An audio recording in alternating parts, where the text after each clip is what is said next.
Hi student, मैं संतोष विश्वकर्मा और आज स्टार्ट करेंगे क्लास 12 का केमिस्ट्री यूनिट 4 केमिकल काइनेटिक्स। और आज का हमारा टॉपिक होगा factor affecting the rate of chemical reactions, यानी कि कुछ ऐसे भी फैक्टर होते हैं जो रेट ऑफ केमिकल रिएक्शन को अफेक्ट करते हैं। ये हमारा पार्ट 4 है। तो कौन कौन से फैक्टर हैं जो रेट ऑफ केमिकल रिएक्शन को अफेक्ट करते हैं। तो पहला है नेचर ऑफ रिएक्टेंट।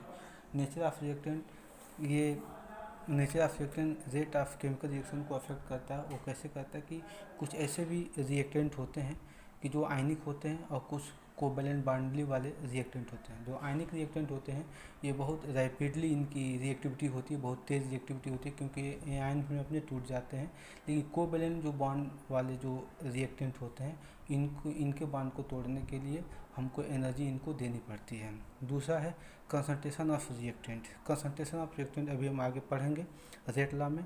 टेम्परेचर की बात करें तो टेम्परेचर अगर रेट ऑफ रिएक्शन अगर इंक्रीज़ करना है तो टेम्परेचर भी हमें इंक्रीज़ करना पड़ेगा। अगर डिक्रीज़ करेंगे तो टेम्परेचर भी डिक्रीज़ हो जाएगा। सरफेस एरिया ऑफ रिएक्टेंट की सरफेस एरिया जितना ही ज़्यादा होगी रिएक्टिविटी उतना ही बढ़िया बनेगी। किसी भी रिएक्शन की ऐसी होती है। ये आगे की टॉपिक है, ये हम इसको आगे टॉपिक में मेंशन करेंगे। सरफेस एरिया ऑफ रिएक्टेंट्स ये थोड़ा बड़ा टॉपिक है, हम आगे पढ़ेंगे। कैटलिस्ट के बारे में आप पहले से जानते हैं। कैटलिस्ट एक ऐसा फैक्टर अफेक्टिंग है जो रेट ऑफ रिएक्शन को किसी भी केमिकल रिएक्शन कोई भी केमिकल स्पीसीज हो उसके रेट ऑफ रिएक्शन को इंक्रीज करता है या तो डिक्रीज करता है। तो अगला टॉपिक है रेट लॉ। इसी को बोलते हैं रेट एक्सप्रेशन और रेट इक्वेशन भी बोला जाता है। तो रेट लॉ होता क्या है, इसको इजीली हम समझ सकते हैं कि सपोज हमारे पास ए और प्लस बी ये दो रिएक्टेंट हैं और ये प्रोडक्ट में चेंज हो रहे हैं। अगर रेट ऑफ रिएक्शन केवल रिएक्टेंट मालिक्यूल, यानी कि ये ए और बी रिएक्टेंट मालिक्यूल हैं, ये दोनों रिएक्टेंट मालिक्यूल हैं। अगर rate of reaction only depends on reactant molecule तो उसी को बोलते हैं रेट लॉ। अगर उसको हम इक्वेशन में हम एक्सप्रेस कर देंगे तो रेट इक्वेशन बोलेंगे और जो एक्सप्रेशन होती है उसको रेट एक्सप्रेशन बोलते हैं। तो बहुत इजीली है, इसको हम डिफाइन कर सकते हैं। यहाँ पे डिफिनीसन हो गया, बहुत इजी डिफिनीसन है कि किसी भी रिएक्शन में जो रिएक्टेंट मालिक्यूल होते हैं वो रिएक्टेंट मालिक्यूल के कंसंट्रेशन पे रेट ऑफ रिएक्शन डिपेंड करता है। उसी को हम रेट एक्सप्रेशन, रेट लॉ या हम रेट इक्वेशन बोल सकते हैं। इसको हम एक इजी लैंग्वेज में भी इसको हम लिख सकते हैं। बहुत इजी लैंग्वेज है, ये भी हम इसको डाल सकते हैं। इसको लिख सकते हैं कि rate of reaction is directly proportional to, जो रेट ऑफ रिएक्शन होती है directly proportional to reactant molecule या sorry concentration of reactant molecule. तो rate of reaction is directly proportional to concentration of reactant equal. तो हम इसको लिख सकते हैं, यानी कि ये बहुत इजी है। अगर हमारे पास एक रिएक्शन दें ए प्लस बी और ये चेंज हो जाता है किसमें, ये चेंज हो जाता है प्रोडक्ट में। ये प्रोडक्ट में हमने ऊपर इसका एग्जांपल दिया था, ये प्रोडक्ट में चेंज हो जाता है। आप चाहें तो इसका कोफिशिएंट भी लिख सकते हैं, इसको x लिख सकते हैं, इसको y लिख सकते हैं। ये कोफिशिएंट है, जैसे 2, 3, 4 ऐसे कुछ होते हैं किसी भी एटम के आगे, तो उसको ऐसे बैलेंस किए हैं। तो एक according to the rate law के अकॉर्डिंग जो होती है रेट ऑफ रिएक्शन है, rate of reaction directly proportional, यानी कि directly proportional to concentration of reactant molecule. तो रिएक्टेंट मालिक्यूल यही तो है, ये ए है और ये बी है, ये बी है, यानी कि इन दोनों के कंसंट्रेशन, जो ये बड़ा ब्रैकेट है ये कंसंट्रेशन है। और इसका कोएफिशिएंट क्या है, एक्स, तो एक्स पावर पे जाएगा। इसका कोएफिशिएंट है वाई, तो वाई क्या हो जाएगा, पावर पे जाएगा। जब प्रोपोर्शनली हटाएंगे तो एक कांस्टेंट की वैल्यू आएगी, तो आर इक्वल टू के। ये प्रोपोर्शनल कांस्टेंट है, इसको बोलते हैं रेट कांस्टेंट। ये कंसंट्रेशन ऑफ ए पे power X into concentration of B पे power Y, where K equal to proportionally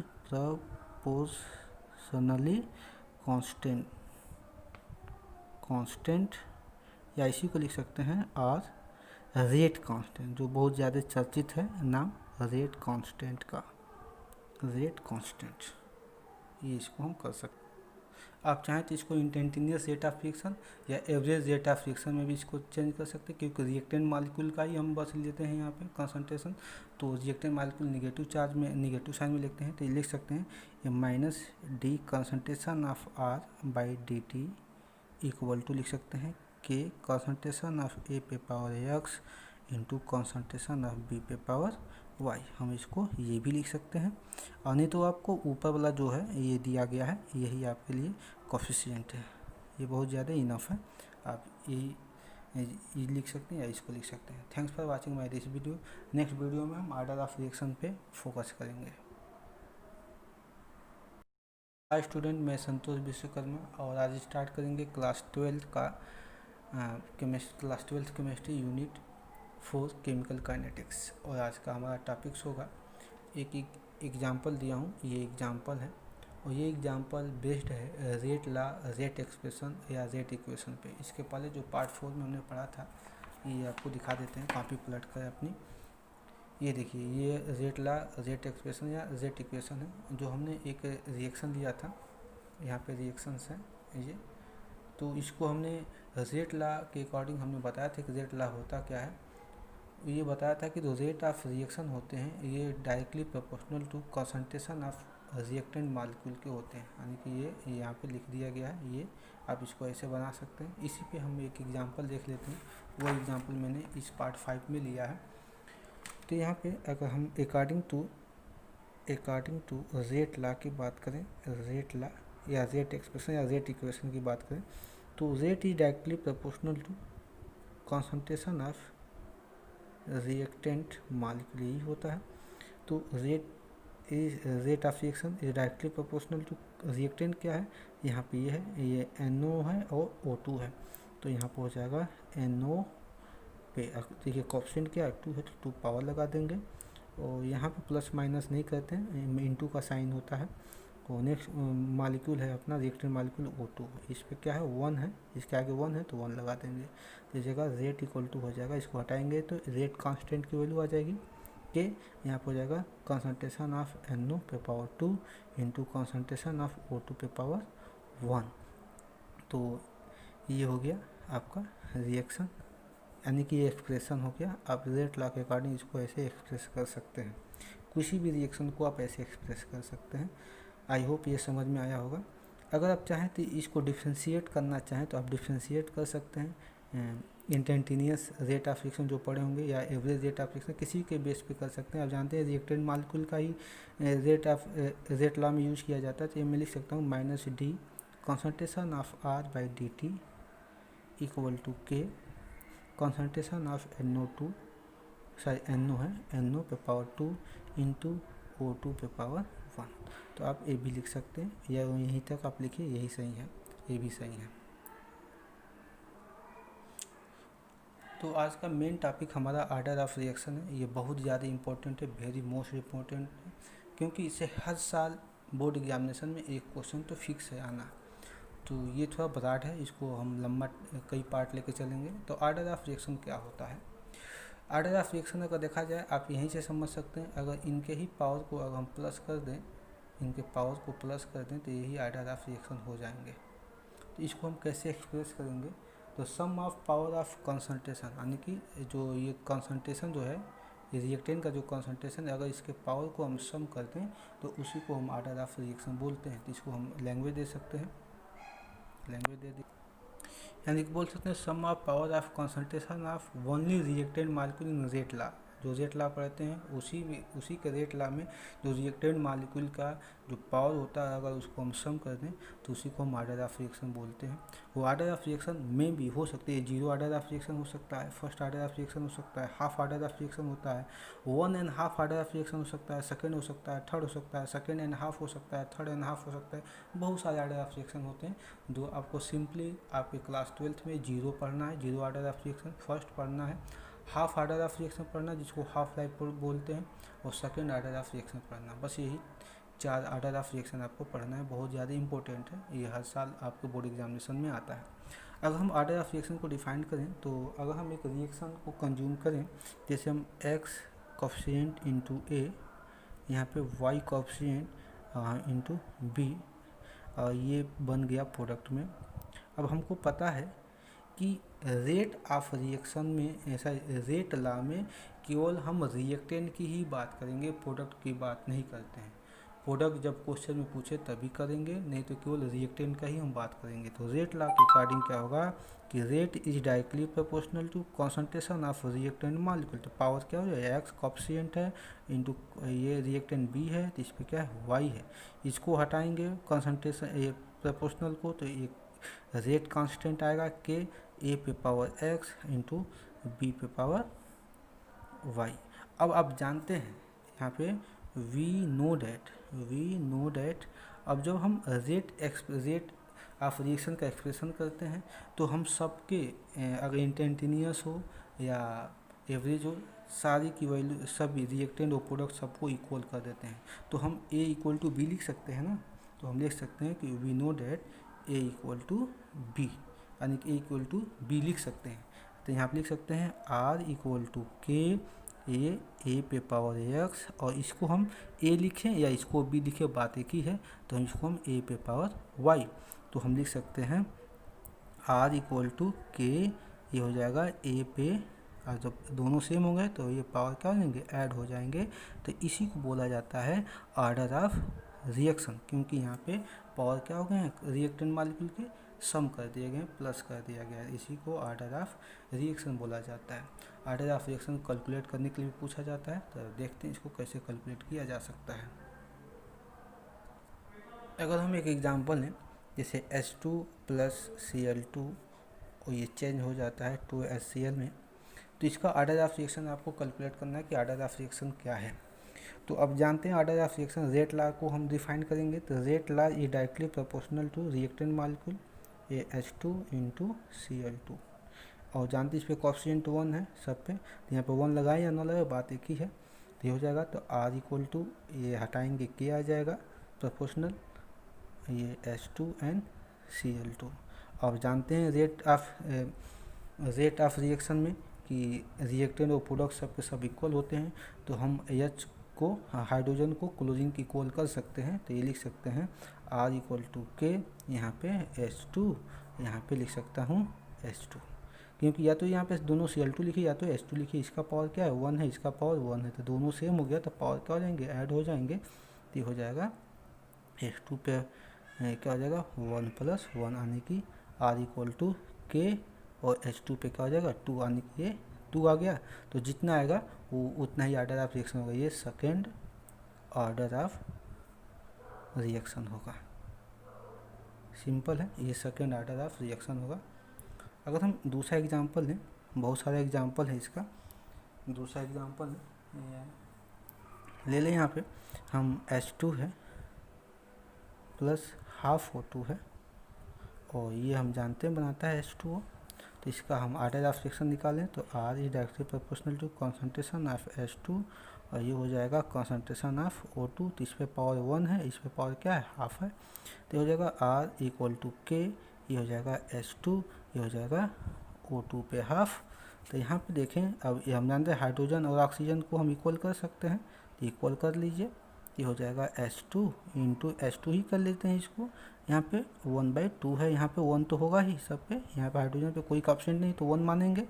अब जब दोनों सेम हो गया तो हम रेट को ऑर्डर को प्लस कर लेंगे, पावर को प्लस कर लीजिए। तो हो जाएगा H2 पे 1 प्लस 1 हाफ, तो ये हो जाएगा R इक्वल टू के, ये हो जाएगा H2, और देखिए 2 1 जाए 2 और 1 ये प्लस 2, तो ये हो जाएगा R इक्वल टू के इंटू H2, ये हो जाएगा 3 पे power 3/2।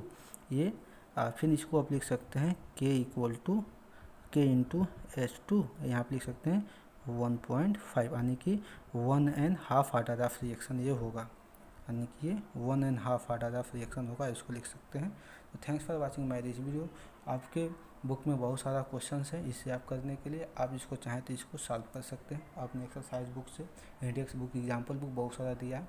Thanks for watching my. Hi student, मैं संतोष विश्वकर्मा, और आज स्टार्ट करेंगे class 12 chemistry unit 4 chemical kinetics, और आज का टॉपिक होगा यूनिट ऑफ रेट कांस्टेंट। इसके पहले हमने ऑर्डर ऑफ रिएक्शन पढ़ा था, और ऑर्डर ऑफ रिएक्शन में पढ़ा था कि जो रेट होती है, जो रिएक्टेंट मॉलिक्यूल के कंसंट्रेशन में जो भी पावर होते हैं उनको हम प्लस करके हम ऑर्डर ऑफ रिएक्शन कैलकुलेट कर लेते हैं। तो अगर हम यूनिट ऑफ रेट कांस्टेंट देखें, तो ये सिंपली है और ये बहुत ज़्यादा इम्पोर्टेंट है, क्योंकि जो भी ऑर्डर ऑफ रिएक्शन पूछा जाता है बोर्ड एग्जामिनेशन में तो उसका हमको यूनिट 100% निकालना पड़ता है वहाँ पे। तो हम इसको आगे देखेंगे। तो अगर हम कंसिडर करें एक रिएक्शन को, जैसे मान लेते हैं XA YB और चेंज इन प्रोडक्ट C+D। आप प्रोडक्ट लिख लीजिए या C+D लिख लीजिए, ये हो गया। तो अगर हम इसको क्या करें कि अकॉर्डिंग टू रेट ला के अकॉर्डिंग या ऑर्डर ऑफ रिएक्शन के अकॉर्डिंग हम इसको लिख सकते हैं। तो लिख सकते हैं इसको हम R is directly proportional to concentration of A पे power X into concentration of B पे पावर Y, क्योंकि रिएक्टेंट मालिक्यूल के कॉन्सेंट्रेशन के ही प्रोपोर्शनल होता है रेट ऑफ रिएक्शन, यही तो रेट ला है। तो ये R हो जाएगा, ये हो जाएगा K, लिख सकते हैं K कॉन्सेंट्रेशन ऑफ A पे power X into concentration of B पे पावर Y, यहाँ पे लिख सकते हैं इसको। अब जानते हैं ये कंसंट्रेशन है, ये हमको पता है कि हम A को भी कंसंट्रेशन बोलेंगे, B को भी कंसंट्रेशन बोलेंगे। या तो हम इसको A है तो ये भी A कर लें, या तो ये B है तो इसको हम B कर लें, या कंसंट्रेशन लिख लें, सबसे इक्वल रहेगा, सबसे इजी रहेगा। तो R इक्वल टू K, इसको मैं लिख सकता हूँ कंसंट्रेशन पे पावर X, यहाँ पे लिख सकता हूँ कंसंट्रेशन पे पावर Y। आपका मन कोई जो नहीं कि हमने कंसंट्रेशन लिखा है तो आप भी वही लिखेंगे। आप यहाँ पे A लिखिए या यहाँ पे लिखिए, दोनों पे लिखिए या दोनों पे B लिखिए। तो यहाँ पे अगर हमको जानते हैं कि जब दोनों सेम हो जाएंगे तो पावर ऐड हो जाएगा, तो ये हो जाएगा R इक्वल टू K, यहाँ पर हो जाएगा कंसंट्रेशन पे X प्लस Y। अब जानते हैं X plus Y equal to N, तो मैं लिख सकता हूँ, लिख सकते हैं इसको R इक्वल टू K, यहाँ पे लिख सकता हूँ कंसंट्रेशन, यहाँ पे लिख सकता हूँ N पावर N, क्योंकि X प्लस Y को हम N ले सकते हैं, ये कोई कोएफिशिएंट है और इसकी जब सम करेंगे तो ये N वैल्यू आ सकती है। तो अगर हम यूनिट क्या निकालना है, यूनिट ऑफ रेट कांस्टेंट, यही तो रेट कांस्टेंट के होती है। तो K निकाल लीजिए, तो K निकालेंगे तो R अपान क्या हो जाएगा, ये कंसंट्रेशन पे पावर N है ना, इजी, बहुत ज़्यादा इजी है ये। अब यूनिट निकालिए, तो unit of K equal to लिखेंगे यूनिट ऑफ R क्या है, रेट ऑफ रिएक्शन, और यूनिट ऑफ R, और यहाँ पे लिखें यूनिट ऑफ कंसंट्रेशन पे पावर N। आपको पता है कि यूनिट ऑफ R सबसे पहले जब ये टॉपिक स्टार्ट किया गया था तो यूनिट ऑफ R पढ़े थे मोल, लीटर इनवर्स और सेकेंड इनवर्स, ये पढ़ा गया था। अपान कंसंट्रेशन का मतलब होता है, कंसंट्रेशन मोल पर लीटर होती जानते हैं आप, तो ये मोल लीटर इनवर्स पे पावर क्या दिया है यहाँ पे N। तो यहाँ पे आप जानते हैं, लिख सकते हैं वी नो दैट अब हम लिख सकते हैं कि मोल पर लीटर को हम कैपिटल M लिख सकते हैं, इंडिकेशन दे दें, यानी कि कैपिटल M का मतलब मोल पर लीटर ही होगा। तो मैं इसको ऊपर वाला लिख सकता हूँ कैपिटल M, ये मोल पर लीटर, और यहाँ पे सेकेंड इनवर्स, यहाँ पे पावर कुछ नहीं है, यहाँ पे पावर अगर कुछ नहीं है तो हम इसको 1 लिख सकते हैं, 1 पावर, और यहाँ पे मैं लिख दूँ यही तो मोल पर लीटर को हम M लिख सकते हैं। तो यहाँ पे M पे, यहाँ पे क्या है, पावर क्या है, N है, तो यहाँ पे मैंने N दे दिया। अब इसको हम ऊपर लेके जाएंगे तो ये हो जाएगा M पे पावर 1, और ये प्लस है तो ऊपर जाए तो माइनस N हो जाएगा, और यहाँ पे सेकेंड इनवर्स। तो ये हो गया यूनिट ऑफ K। तो unit of K equal to होता है आपका, ये फार्मूला आपको याद करना पड़ेगा। अगर पूछा जाए कि जीरो ऑर्डर ऑफ रिएक्शन का पूछा जाए कि calculate the unit of zero order of reaction, zero order of reaction, ये क्वेश्चन है।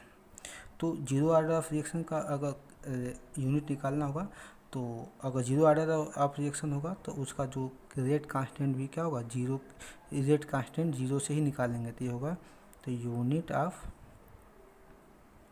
के जीरो, ये हो जाएगा। यानी कि जीरो निकाल 1 निकालेंगे तो 1 लिखेंगे, 2 निकालेंगे तो 2 लिखेंगे, ये हो जाएगा।